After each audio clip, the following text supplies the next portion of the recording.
Pero, secretario, me refiero yo a que México, la gente de a pie, no aguantaría más un INE de Lorenzo Córdoba y Ciro Murayama como lo conocemos, ¿no?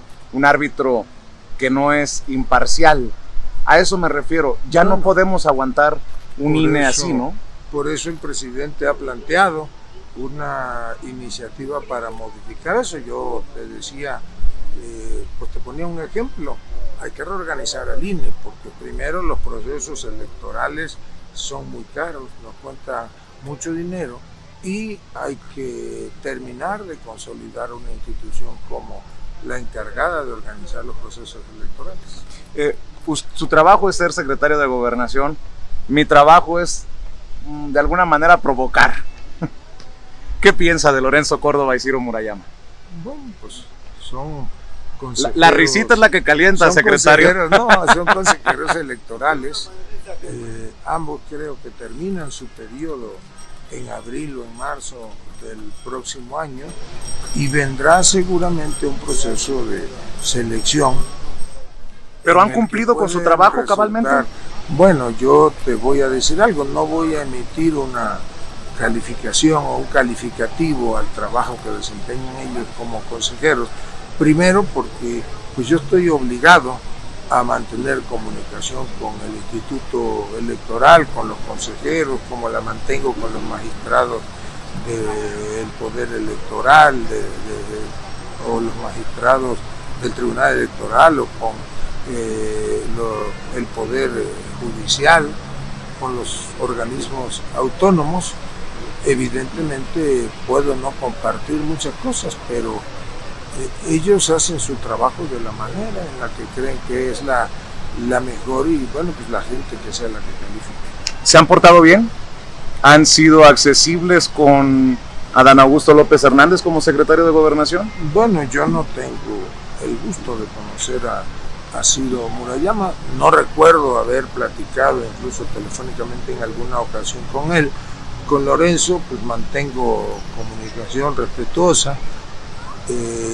Cuando incluso en la época en que estuve de gobernador en Tabasco fue el primer estado donde se firmó un acuerdo, un convenio de colaboración institucional y ahora como secretario de Gobernación pues mantengo comunicación con él, tuvimos mucho contacto, por ejemplo cuando se dio lo del proceso de revocación de mandato, trabajamos de manera institucional con él y con el secretario ejecutivo y con los consejeros y con todo el Instituto Electoral, por ejemplo, para hacer nuestra parte y garantizar seguridad en los procesos electorales, por ejemplo, de hace unos meses. Yo diría que en lo que respecta al trabajo institucional de ambos ha sido respetuosa y ha sido de una constante comunicación. Pero, secretario, algo que no podemos negar es que Lorenzo Córdoba se ha mostrado en contra de la reforma electoral que usted nos está detallando en esta entrevista, ¿no? Bueno, pues está en su derecho y tendrá sus razones.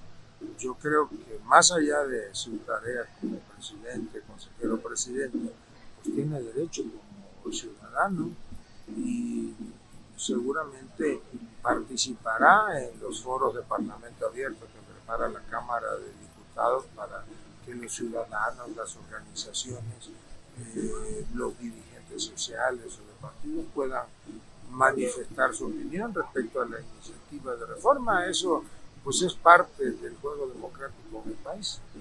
¿Qué es lo más difícil en este tiempo que tiene usted como secretario de Gobernación que le ha tocado lidiar, Adán? ¿Qué es lo más complicado de, me corrige si estoy equivocado, de ser algo así como el apagafuegos a nivel nacional? Porque se prenden muchos, ¿no? No soy algo así como el apagafuegos. Yo creo que el secretario de Gobernación tiene que cumplir con la función que tiene encomendada constitucionalmente, está detallada las facultades y obligaciones, e intentamos hacerlo de la mejor manera y platicamos con todos. El secretario de Gobernación debe de ser un canal de interlocución con la sociedad entera, sin distinciones. seguimos caminando, ¿le parece? Quiera. Pero tiene que ser por acá, porque por allá creo que está cerrada bueno, el hemiciclo. ¿Qué México ve? ¿Qué diagnóstico puede hacer de este México de la 4T, secretario? Entiendo que pues usted reconozca lo que se ha hecho, en lo que se está avanzando, pero en este momento, ¿qué México ve? Bueno, yo veo en un México una dinámica social, política y económica trascendental. Creo que el presidente ha sentado las bases y hay una política enfocada a lo social debidamente anclada. El reto es reducir la brecha social, creo que se está consiguiendo. Por otra parte, pues una de las decisiones de política pública fue consolidar una política energética que nos garantice la seguridad energética, que ya no tengamos que depender del gas, del petróleo, de las gasolinas, de la luz que se importa y que antes se usó en el periodo neoliberal, que fue el de destrucción institucional de este país, pues se usó nada más como un pretexto para hacer pingües negocios. El presupuesto público debe estar al servicio de la gente, no de los intereses que han saqueado reiteradamente al país. Usted ha sido defensor en estos días del abrazos no balazos, tan malentendido por la oposición, no sé si con mala leche o por ignorancia. Pues un poco de las dos cosas, pero sí tiene que enfocarse el combate a la inseguridad desde una perspectiva de lo social. No todo tiene que ser, no se resuelve la inseguridad con más armamento o con mayor número de elementos policíacos. Se tomó la decisión de ir a abatir la inseguridad, yendo a combatir las causas que han dado origen a esto, y sin duda alguna esa brecha lacera y genera condiciones para que se corrige la violencia en el país. Por eso es el abrazos y no balazos, por eso es el de tratar de que cada día menos jóvenes vayan a caer en las garras de la delincuencia e ir a buscar las causas e intentar paliarla ahí para que haya lo menos efectos posibles.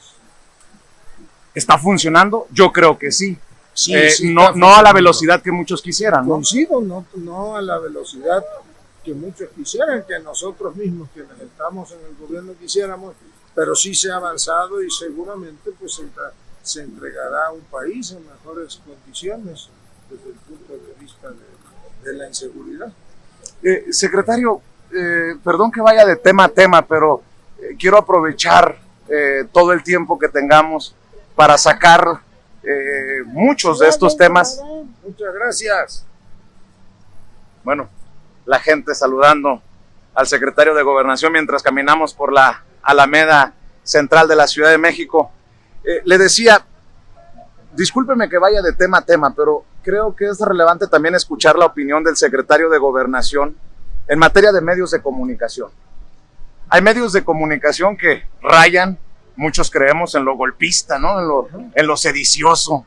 ¿Qué piensa usted de este concepto que maneja el presidente y que ha abierto un gran debate, creo yo, en la mañanera, del periodismo militante y de asumir pues las consecuencias de tomar partido?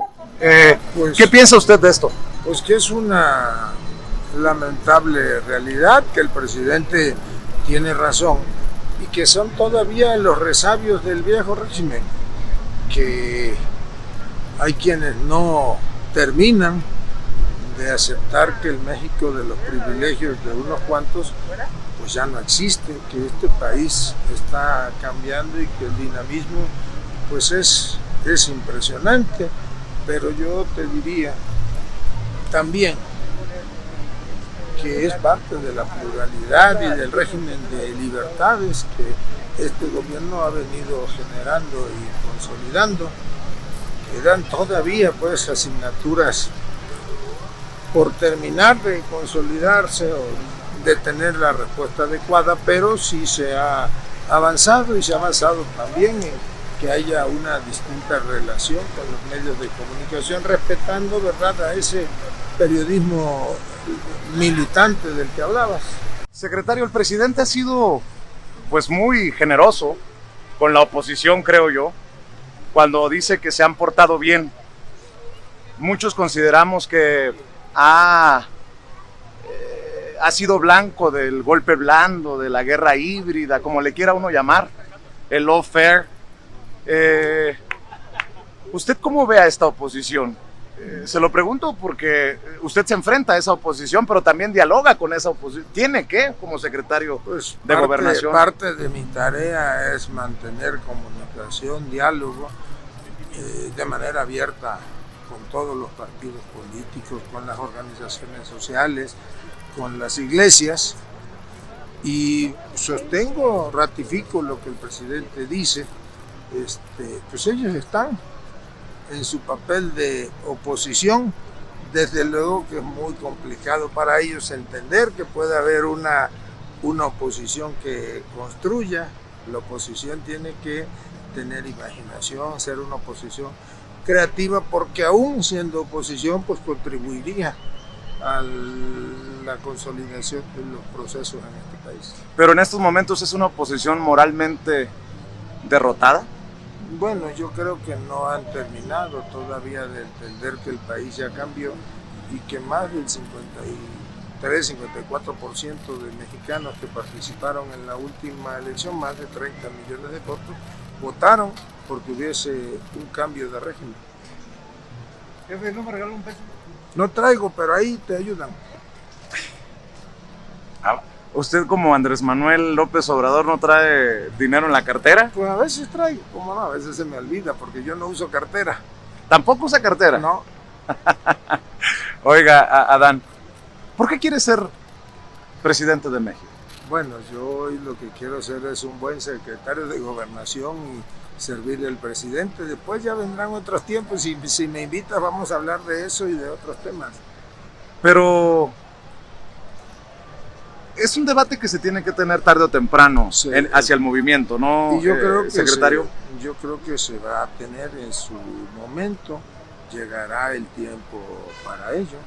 Porque, por ejemplo, hay personas que todavía no conciben un país sin Andrés Manuel López Obrador, ¿no? Pues, que están diciendo, ¿quién va a llenar los zapatos de Andrés Manuel López Obrador? Y yo decía, hay que tarde o temprano hablar de que Andrés Manuel López Obrador es uno, y que él va a cumplir cabalmente hasta el 2024, Adán. Sí, bueno, indiscutible que no hay un, digamos, político mexicano que esté a la altura de lo que Andrés Manuel López Obrador es y representa, ya no nada más como presidente de México, ningún compañero, ninguna compañera está a la altura de lo que él ha podido construir en este país, que además no ha sido una tarea fácil. Se necesita mucha convicción, mucho tesón, mucha inteligencia para liderar un movimiento como el que Andrés Manuel lideró.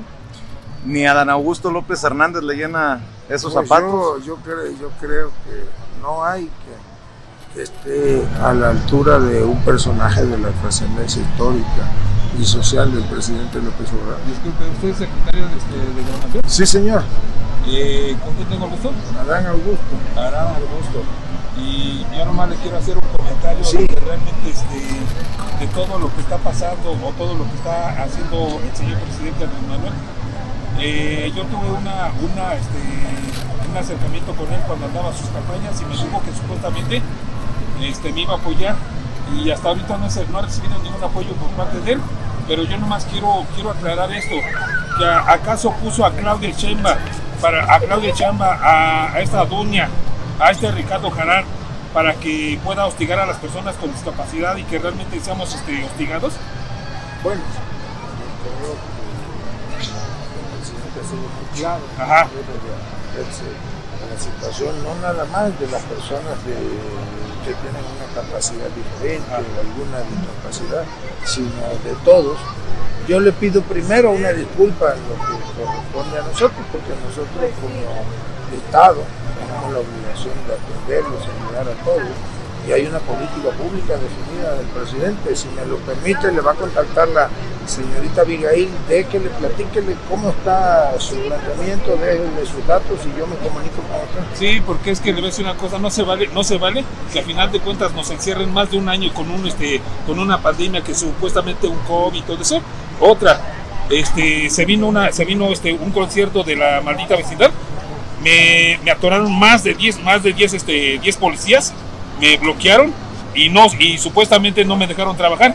Entonces, dicen que no, es que va a haber mucha gente, va a haber esto, va a haber aquello. Yo sé a lo que me arriesgo, sé a lo que estoy, y si dicen que el que no arriesga no gana. Claro. Entonces, la verdad, yo lo único que quiero es que desgraciadamente me dejen trabajar, el gobierno me deje trabajar, ya sea Claudia Sheinbaum, sea todo eso, que me deje trabajar, porque en ningún artículo de la Constitución mexicana dice que tienes que negarle el trabajo a una persona con discapacidad. El artículo 123 dice que todo trabajo digno debe ser molestado, y a nosotros como discapacitados nos hostigan. No se preocupe, yo veo para que no sucedan esas cosas y que veamos cómo le ayudamos. Ahora también quiero Pero ya me voy porque voy a otra. Sí, yo los ya sé. luego platicamos. A ver, otro día. entonces, ¿con quién me Con la explico? señorita. Con la señorita. Así es como realmente Gracias. nos encontramos con el... Gracias. ¿Cómo se llama usted? Adán Augusto. Adán Augusto, y supuestamente me dejó aquí con la señorita para que realmente... Complejo el México que todos queremos, ¿no? Bueno, pero esa es nuestra realidad y tenemos que construir a partir de ella. Esa es la tarea que se ha echado a cuestas el presidente de la República, pero solamente un personaje como él, que tenía los tamaños, la formación, la convicción para enfrentar el enorme reto de iniciar el proceso de transformación del país. Buenas tardes. ¿Cómo está? Eso, pasaporte. ¿Qué cuenta? Nada, pues aquí andamos en una entrevista. ¿Con quién andas? Don Vicente Serrano, el muchacho, el más grande. Se van a enojar algunos, pero bueno. No, ¿por qué enojar? ¿Ah? Les comento luego. La vida es abierta y el camino. Y Pues demás. claro, así tiene que ser. Y qué gustazo ver. No, al contrario. Me mucho saludas gusto. a Andresito. Yo le digo, ¿cómo no? Pásala bien. ¿Me regalarán la foto? Todos estamos. Gusto en verte. ¿Cómo estás? Pásala bien. Regálame una foto. Foto. Ahí está. Ahí está, ya saliste. Ahora te vas a ver sin censura. Ay, Mande. tomarme una foto? Sí, claro. Sí, el secretario de Gobernación. Adán Augusto Hernández. Gracias. Gracias. Gracias. Ay, perdón. Gracias. Mucho gusto. Dios te bendiga. Igualmente, jefe. Que Dios me lo bendiga.